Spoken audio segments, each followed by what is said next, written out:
और फिर जियांग ली युआन के पास जाने लगती है और उसे किस करने लगती है और ली युआन से कहती है कि मैं बस तुम्हारे लिए एक खिलौना हूँ, इसलिए मुझे उम्मीद है कि आज तुम मुझसे खेल कर मुझे पूरी तरीके से छोड़ दोगे। और जियांग ऐसा कहते हुए रोने लगती है। तो ली युआन जियांग से दूर हट जाता है और फिर जियांग वहां से जाने लगती है। तो किचन की सर्वेंट आती है और जियांग से कहती है कि खाना तैयार है, आप लोग खाना खा लीजिए। तो ली युआन वहां पर खाना खा रही होती है। तभी ली युआन उसके अकाउंट में 1 लाख युआन भेज देता है कि मैं इस मंथ के लिए तुमसे कोई कंप्लेंट नहीं चाहता हूँ। और जियांग उसे कुछ कहती है उससे पहले ही वह 10 लाख युआन और भेज देता है। और फिर जियांग और कुछ कहने लगती है, तभी वो उसे और पैसे भेजने लगता है। तो ली युआन कहता है कि मुझे तुम पर पैसों की बारिश करना अच्छा लगता है।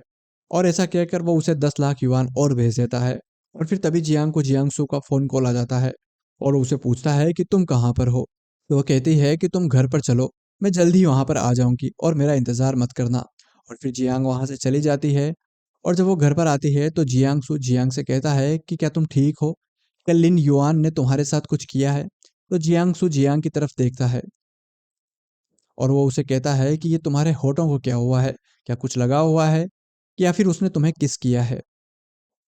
और वो कुछ सोचकर उसे मारने के लिए जा रहा होता है, लेकिन जियांग उसे रोक लेती है और कहती है कि मैं बिल्कुल ठीक हूँ। और जियांगसू कहता है कि क्या उसने तुम्हें किस किया और तुम मुझे कह रही हो कि कोई बात नहीं है? क्या तुमने तुम्हारी मर्जी से ऐसा किया था? क्या तुम्हें नहीं पता है कि ली युआन एक गैंगस्टर है? तो जियांग कहती है कि मुझे अच्छे से पता है और उसने आज दोपहर में मेरी हेल्प भी की थी और हमारे बीच कोई दुश्मनी नहीं है। तो जियांगसू कहता है कि हम यहाँ से बहुत दूर चले जाएंगे जहाँ हमें कोई परेशान नहीं करेगा। तो जियांग कहती है कि अभी तुम्हारी पढ़ाई चल रही है और हम यहाँ से कहीं नहीं जा सकते हैं। तो जियांगसू कहता है कि मुझे अब नहीं पढ़ना है और मेरे पढ़ने का क्या फ़ायदा अगर मैं तुम्हारे लिए आवाज़ भी नहीं उठा सकता तो। और फिर उसे अचानक से कुछ होता है तो उसे कहने लगता है कि मैं तुमसे एक बात कहना चाहता हूँ और मैं ये तुमसे अभी नहीं, मैं तुमसे ये बहुत पहले से कहना चाहता था कि मैं तुम्हें पसंद करता हूँ और मैं तुमसे प्यार भी करता हूँ। तो जियांग कहती है कि मैं तुम्हारी बड़ी बहन हूँ और मैं भी तुमसे प्यार करती हूँ, लेकिन जिस सेंस में तुम कह रहे हो उस सेंस में नहीं, उस सेंस में तुम गलत हो और तुम्हें ऐसा नहीं सोचना चाहिए। और फिर वो उसे कहती है कि मैं थक चुकी हूँ और मुझे आराम करने जाना है। और ऐसा कहकर वो वहाँ से चली जाती है। और फिर हम अगले दिन का सीन देखते हैं जहाँ पर जियांग हॉस्पिटल में जियांगसू के दोस्त जू किंग को मिलने जाती है, जहाँ पर जू किंग के डैड मिस्टर जू जियांग से कहते हैं कि क्या तुम जू किंग का थोड़ी देर ध्यान रखोगी, मैं थोड़ी देर के लिए बाहर जा रहा हूँ। तो जियांग कहती है ठीक है और फिर मिस्टर जू वहाँ से चले जाते हैं। और फिर जियांग जू किंग से कहती है कि मुझे बताओ कि तुम लंच में क्या खाना चाहते हो, मैं जब नीचे जाऊँगी तो तुम्हारे लिए ले आऊँगी। तो जू किंग उसे कहता है कि मुझे भूख नहीं है और आपको कुछ भी करने की ज़रूरत नहीं है। तो जियांग कहती है कि मैं तुम्हारे हाथ पैर साफ़ कर देती हूँ और वो ऐसा कहकर उसके हाथ पैरों को साफ़ करने लगती है। तो उसके हाथ में बेड सोर्स यानी कि दाँत को देखती है और फिर वो उसे कहती है कि क्या मिस्टर जू ने तुम्हारे हाथों की सफाई नहीं की है? तो जू क्विंग कहता है कि नहीं। और फिर हम नेक्स्ट सीन इवनिंग के टाइम का देखते हैं जहाँ पर मिस्टर जू ने काफ़ी ड्रिंक कर रखी होती है और वो इतने नशे में होते हैं कि वो उस लड़की से कह रहे होते हैं कि मेरे बेटे को पैरालिसिस है और वो फिर भी मेरे लिए कमाई का काफ़ी अच्छा जरिया बना हुआ है। पर वो लड़की कहती है कि क्या सच में? तो फिर तो हमारे मज़े ही मज़े हैं। और फिर मिस्टर जू कहता है कि मैं तुम्हारा अच्छे से ख्याल रखूंगा। और फिर वो जियांग को फ़ोन लगाता है और वो जियांग से कहता है कि जू किंग को उसके कुछ दोस्त पियान हाओ होटल में लाए हैं और वो वहाँ पर मरना चाहता है, क्या तुम जल्दी वहाँ पर आ सकती हो? तो जियांग उसे कहती है कि मैं वहाँ अभी आती हूँ। तो मिस्टर जू कहते हैं कि हाँ तुम जल्दी आओ और तुम्हें सीधे रूम नंबर 3818 में आना है। और फिर जियांग होटल में आ जाती है जहाँ पर अंकल मिस्टर जू उसे कमरे में अंदर ले आते हैं और उसे कहते हैं कि मुझे अभी 2 लाख युआन चाहिए और मुझे इन लोगों को देने हैं। तो जियांग कहती है कि मेरे पास पैसे नहीं है। तो वहाँ पर बैठे हुए लोग उसे कहते हैं कि तुम किसी को फ़ोन करवा कर मंगवा सकती हो। और फिर वो सीधा पुलिस को फ़ोन करती है, लेकिन उन्हें पता चल जाता है और वो उसे फ़ोन छीन लेते हैं। और तभी वो उसमें से नंबर निकाल लेते हैं और ली युआन को लगाते हैं। और फिर वो उसे जियांग से बात करने के लिए कहते हैं। तो जियांग उसे कहती है कि मेरे खाते में 2 लाख युआन डाल दो, मुझे अर्जेंटली उसकी ज़रूरत है और मैं कुछ दिनों में तुम्हें लौटा दूंगी। और साथ ही वो उसे कहती है कि मैं अभी तियान हाओ होटल के 3818 रूम नंबर में हूँ। और जब जियांग होटल का एड्रेस बताती है तो ली युआन को काफ़ी डाउट होता है और फिर वो उसके लोगों को होटल में जाने के लिए तैयार करता है। और यहाँ ये लोग होटल में जियांग को कहने लगते हैं कि तुम्हारे कपड़े उतारो और वो उसके साथ बदतमीजी करने लगते हैं। तभी वहाँ पर खड़ी एक लड़की कहती है कि मैं इसकी लाइव स्ट्रीमिंग करती हूँ और उसकी वीडियो बनाने लगती है। तभी उधर दूसरी तरफ ली युआन अपने लोगों के साथ होटल के लिए रवाना हो जाता है और कुछ ही देर में वो होटल में पहुंच जाता है। इसके बाद वो जियांग के पास आकर उसे छुड़ा लेता है और फिर वो वहाँ पर आकर उन लोगों की काफ़ी अच्छे से पिटाई करता है। फिर ली युआन जियांग को वहाँ से अपने घर ले जाता है और जियांग से पूछता है कि तुम मुझे बताओ कि वहाँ क्या हुआ था। तभी वहाँ पर ली युआन का असिस्टेंट आ जाता है और वो कहता है कि सर मुझे आपसे बात करनी है। तो ली युआन वहाँ से उसके असिस्टेंट के साथ जाता है और असिस्टेंट उसे बताता है कि मास्टर ली, मिस्टर जू ने जियांग के साथ हनी ट्रैप का इस्तेमाल करके अब तक उससे 20 लाख युआन ठग लिए हैं और आज वो 2 लाख युआन और मांग रहा था, जिसका इंतजाम जियांग नहीं कर पाई थी और इसीलिए आज वो पकड़ा गया। तो ली युआन कहता है कि मिस्टर जू कौन है यार। तो असिस्टेंट बताता है कि मिस्टर जू कोई और नहीं, जू क्वेंग के फादर हैं और जू क्वेंग जियांग सू का क्लासमेट है जो 2 महीने से हॉस्पिटल में एडमिट है। जब उसका जियांग सू से झगड़ा हुआ था तो वो सीढ़ियों से गिर गया था और तब से उसे पैरालिसिस हो गया है और उसी के इलाज के लिए मिस्टर जू जियांग सू और जियांग से पैसे मांगते रहते हैं। और फिर नेक्स्ट सीन हम हॉस्पिटल का देखते हैं जहाँ पर जियांग जू किंग के पास आ जाती है, जहाँ पर डॉक्टर जू किंग को देख रहे होते हैं। तो जियांग कहती है कि डॉक्टर मुझे पता चला है कि कल रात जू किंग ने मरने की कोशिश की है और वो जू किंग से कहती है कि क्या तुम ठीक हो। तभी वहाँ पर ली युआन और जियांगसू भी आ जाते हैं और तभी जियांगसू जू किंग की शर्ट पकड़कर उसे कहता है कि मैं तुम्हारा इलाज का पूरा खर्च उठाऊंगा। तुम्हारे पिता ने मेरी बहन को तंग करने की हिम्मत कैसे की, आखिर तुम में इंसानियत भी है या नहीं। और तभी ली युआन कहते हैं कि जू किंग जहाँ से गिरा था वहाँ पर सिक्योरिटी कैमरेज भी लगे हुए थे और मैंने खुद वो फोटोज देखी है और मैं उन्हें लेकर भी आया हूँ। और फिर वो जू किंग से कहता है कि तुम्हारे पास अब 2 रास्ते हैं, या तो तुम हमें ईमानदारी से सब कुछ सच बता दो या फिर अपने डैडी के साथ में जेल जाओ। लेकिन जू किंग वहां पर कुछ नहीं बोलता है। तो ली युआन उसे कहता है कि लगता है तुम जेल जाना चाहते हो। और फिर जू किंग बोलता है कि मैं खुद ही वहां से गिर गया था लेकिन मुझे पता चला कि मुझे पैरालिसिस हो गया है, तो मुझे इस बात से डर लगने लगा कि आखिर मेरा इलाज कौन करवाएगा और इसीलिए मैंने ऐसा किया। और फिर वो जियांगसू से माफी मांगता है कि मुझे माफ कर दो, मैंने अपने डैड के डर से ऐसा किया और उन्होंने तो मुझे पढ़ाने लिखाने की भी कभी कोशिश नहीं की, तो मैं उनसे क्या ही मदद मांग सकता था।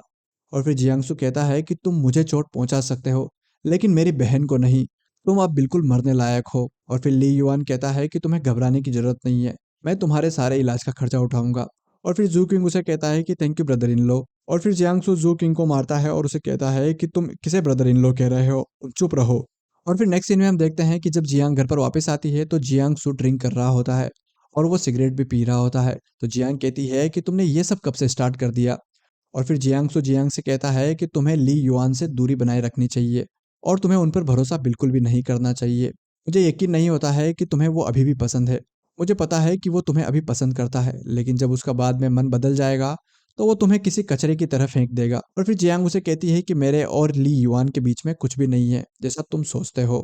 और फिर जियांगसू से कहता है कि कल मैंने तुमसे जो कहा था उसके लिए मुझे बहुत दुख है। तो जियांग कहती है कि कोई बात नहीं, इस बात से मुझे कोई फर्क नहीं पड़ता है क्योंकि हम एक फैमिली है और मैं तुम्हारी बड़ी बहन हूँ, तुम मेरे छोटे भाई हो, मैं भला तुमसे नाराज कैसे हो सकती हूँ।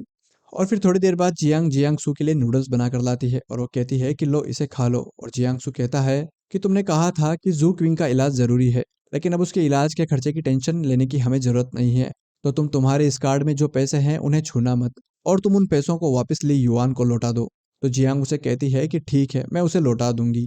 और फिर जियांगसू कहता है कि कल मुझे एक कंपनी से इंटरव्यू के लिए कॉल आया था, अगर मेरा वहां पर सिलेक्शन हो जाता है तो हमें किसी चीज़ को किसी से मांगने की जरूरत नहीं पड़ेगी।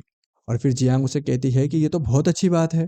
फिर जियांग के पास ली युआन का फ़ोन कॉल आता है और ली युआन कहता है कि मुझे तुमसे कुछ कहना है। तो जियांग कहती है कि मुझे भी तुमसे कुछ कहना है। और फिर वे दोनों दोपहर में एक कैफ़े में मिलने का प्लान बनाते हैं और जब ये लोग मिलते हैं तो जियांग ली युआन से कहती है कि चलो चलते हैं। तो जियांग ली युआन से कहती है कि मैं आपके साथ नहीं जा सकती हूँ और जो पैसे आपने और आपके डैड ने मुझे दिए थे वो सब इसी कार्ड में हैं। तो ली युआन उसे कहता है कि क्या तुम मुझसे दूरी बनाए रखना चाहती हो। तो जियांग कहती है कि मेरा और आपके डैड का वास्तव में कोई रिलेशन नहीं है। और फिर ली युआन कहता है कि मैंने आपको पहले गलत समझ लिया था। तो वो कहती है कि मुझे तो यकीन ही नहीं हो रहा है कि मुझे आपकी माफ़ी मिल गई है। और फिर वो कहती है कि चलो जो हुआ सो हुआ, अब हमें आगे बढ़ना चाहिए और आपने इतने टाइम तक मेरा ध्यान रखा इसके लिए आपको थैंक यू और आपको फ्यूचर के लिए बहुत सारी शुभकामनाएं। और ऐसा कहकर जियांग वहां से जाने लगती है। तो ली युआन उसे कहता है कि क्या हम यहीं से दोबारा शुरुआत नहीं कर सकते हैं। और फिर दूसरी ओर ली युआन घर में आकर वो पेपर जला देता है जिसमें जियांग और ओल्ड मास्टर का एग्रीमेंट होता है। और फिर नेक्स्ट सीन में हम देखते हैं कि जियांग मार्केट जा रही होती है और उसे उसकी पुरानी क्लासमेट मिल जाती है जो पहले उसके साथ पढ़ती थी और जिसका नाम शेन होता है। वो जियांग से कहती है कि हम सभी तुम्हें बहुत मिस करते हैं और हमारे कॉलेज को पूरे 2 साल हो चुके हैं और मैं अभी भी हमारे टीचर यांग से मिलने जा रही थी और उनके भी कुछ दिन पहले ही सर्जरी हुई है। तो तुम्हें भी मेरे साथ चलकर उनसे मिलना चाहिए, वो तुम्हें भी बहुत याद करते हैं। तो जियांग उसे कहती है कि मुझे कुछ काम है, लेकिन वो उसकी बात को नहीं सुनती है और उसका हाथ पकड़कर उसे ले जाती है। और फिर वो वहाँ पर जाकर देखती है कि वहाँ पर उनके बहुत सारे क्लासमेट्स आए हुए होते हैं और वो सब वहाँ पर पार्टी कर रहे होते हैं। तो जियांग और शेन भी वहाँ पर जाकर उन्हें ज्वाइन कर लेती है, जहाँ पर जियांग का एक क्लासमेट जियांग से कहता है कि तुम आजकल क्या कर रही हो? तो जियांग कहती है कि मैं बस बच्चों को वायलिन बजाना सिखाती हूँ। तो शेन कहती है कि चलो ड्रिंक करते हैं, और फिर सभी लोग मिलकर ड्रिंक करते हैं और वहाँ पर सभी लोग बहुत ज़्यादा ड्रिंक कर लेते हैं। तो जियांग को चक्कर आने लगते हैं और वो वॉशरूम में जाकर वॉमिटिंग करने लग जाती है। लेकिन उसे वहाँ जाते हुए उसकी टीचर देख लेते हैं और फिर वो जियांग को घर ले जाने के लिए ली युआन को फ़ोन लगाकर कह देते हैं और साथ ही वो उसे होटल का एड्रेस भी दे देते हैं, जहाँ पर ली युआन जाकर जियांग को अपने साथ ले आता है और वो उसे घर लाकर बेड पर सुला देता है। और फिर ली युआन का सर्वेंट उसे कहता है हैंगओवर वाला सूप बनाकर, और फिर ली युआन जियांग को सूप पिलाता है और वो वहीं पर उसके बेड के पास बैठ जाता है। और फिर सुबह जब जियांग की नींद खुलती है तो उसका सिर काफ़ी तेज़ दर्द कर रहा होता है, क्योंकि उसे अभी भी हैंगओवर हो रहा होता है। और पास ही में ली युआन बैठा होता है। तो उसे कहती है कि मैं यहाँ पर कैसे आई? तो ली युआन कहता है कि तुमने ही तो कल रात को ज़्यादा ड्रिंक कर ली थी और तुमने तुम्हारे टीचर से मुझे फ़ोन कॉल करने के लिए कहा था, तो मैं तुम्हें होटल से यहाँ पर लेकर आ गया था। तो जियांग सोचती है कि मैंने तो इस बारे में नहीं कहा था और आखिरकार मैं मेरे टीचर को तुम्हें कॉल करने के लिए क्यों कहूँगी? और फिर जियांग बाहर आ जाती है। तो ली युआन गाड़ी निकाल कर आता है और उसे कहता है कि बैठो गाड़ी में, मैं तुम्हें घर छोड़ देता हूँ। तो जियांग गाड़ी में बैठ जाती है और वे लोग वहाँ से चले जाते हैं। फिर जियांग को शेन का फ़ोन कॉल आता है और जहाँ पर वो कहती है कि न्यू सेंचुरी कंपटीशन आज से दोबारा शुरू होने वाला है और उसके रजिस्ट्रेशन आज से ही चालू हो गए हैं।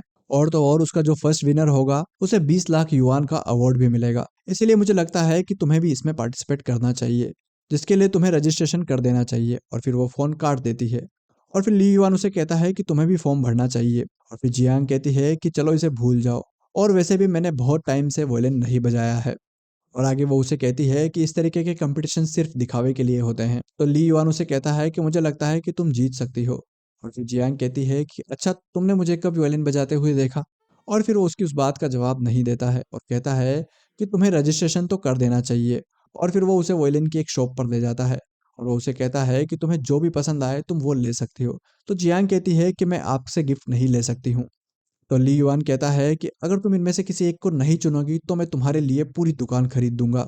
तो जियांग कहती है कि आप मुझे परेशान मत कीजिए, मैंने पहले ही कह दिया है कि मुझे ये नहीं चाहिए। अभी वहाँ पर शॉपकीपर आती है और कहती है कि आप भले ही इनमें से कुछ ना खरीदें, लेकिन आप इनमें से किसी को भी ट्राई कर सकती है। और फिर वो वहाँ पर उसे एक सीक्वल बजाने के लिए कहती है। तभी ली युआन को एक कॉल आ जाता है और वो फ़ोन पर बात करने के लिए बाहर चला जाता है और जियांग वायलिन बजाने लगती है। तभी वहाँ पर दो लड़कियाँ आती है, जिनमें से एक जियांग की क्लासमेट होती है और दूसरी उसकी जूनियर होती है और उसकी क्लासमेट का नाम सुलेनो होता है। तो जियांग की क्लासमेट सुलेनो उसे कहती है कि मैंने तुम्हें पीछे से ही पहचान लिया था। और फिर वो जियांग से कहती है कि क्या तुम भी वायलिन खरीदने आई हो? तो जियांग कहती है कि नहीं, मैं तो बस इसे ऐसे ही आजमा रही थी।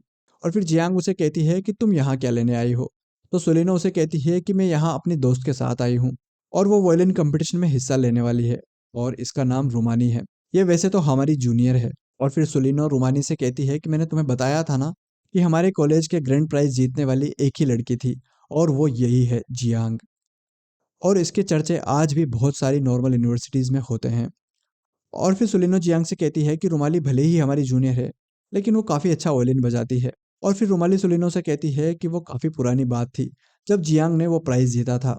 और फिर वो डायरेक्टली जियांग से कहती है कि क्या तुम वायलिन खरीदने आई हो? अगर तुम खरीदने नहीं आई हो तो इसे मुझे दे दो।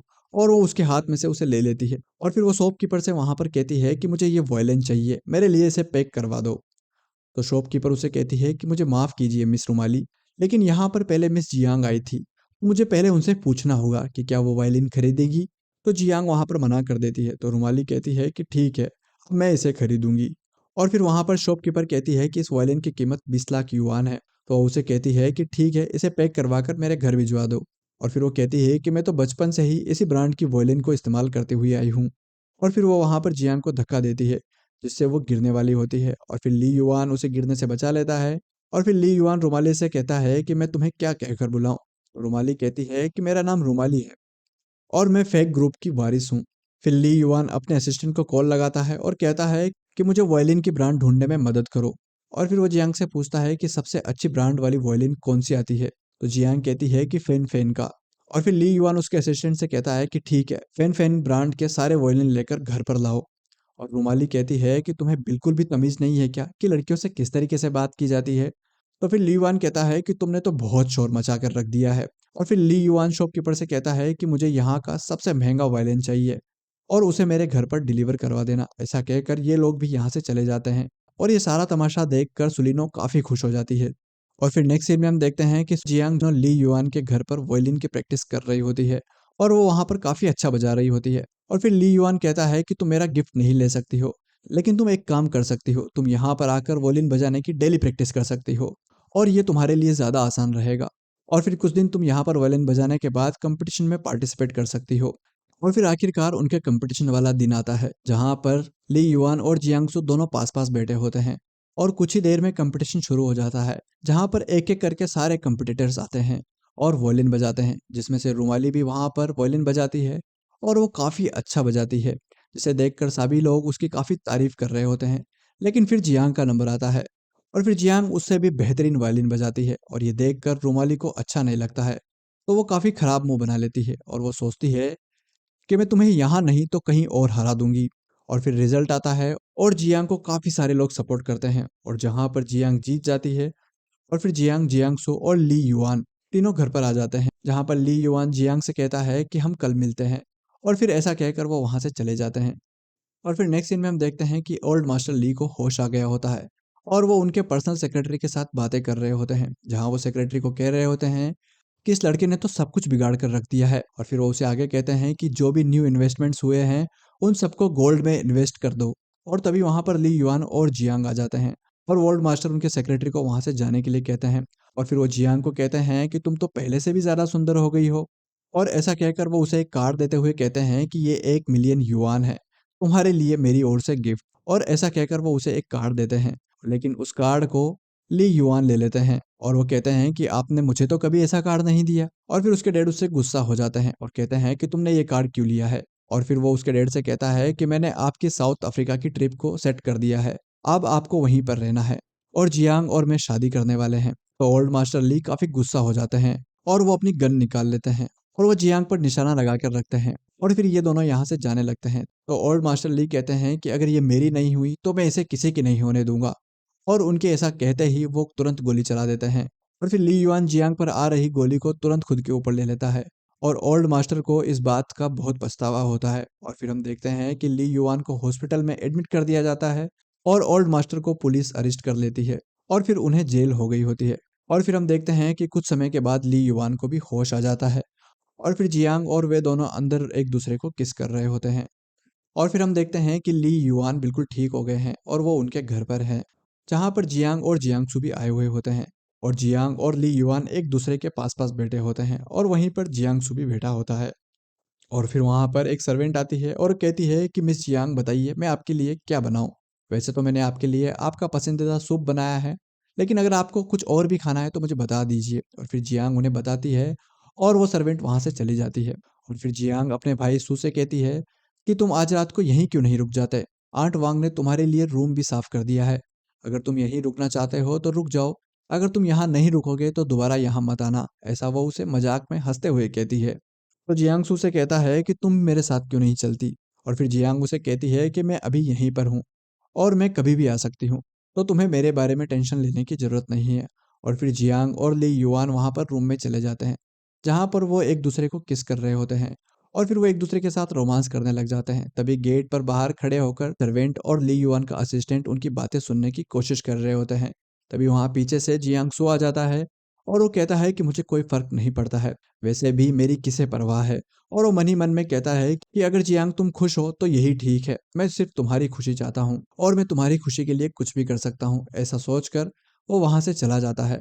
और फिर हम एक नेक्स्ट मॉर्निंग का सीन देखते हैं जहाँ पर जियांग कहती है कि तुम मुझे ऑफिशियली पोजीशन कब देने वाले हो। तो ली युआन कहता है कि अगले महीने। और फिर आगे वो कहता है कि चलो ऐसा करते हैं कि कल चलकर शादी का सर्टिफिकेट ले लेते हैं, हमें इसमें कम से कम देरी नहीं करनी चाहिए। और फिर वे लोग सिविल अफेयर ब्यूरो में जाते हैं और यहाँ पर एक फ़ोटो खिंचवाते हैं और शादी का सर्टिफिकेट ले लेते हैं। और इसके साथ ही दोस्तों हमारे इस प्यारे से ड्रामे की हैप्पी एंडिंग होती है। उम्मीद है कि आप लोगों को ये ड्रामा काफ़ी पसंद आया होगा। आप हमें कमेंट सेक्शन में बता सकते हैं कि आप लोगों को ये ड्रामा कैसा लगा। जल्दी मिलते हैं किसी नए ड्रामा में, तब तक के लिए आप लोग अपना ध्यान रखिए। टाटा।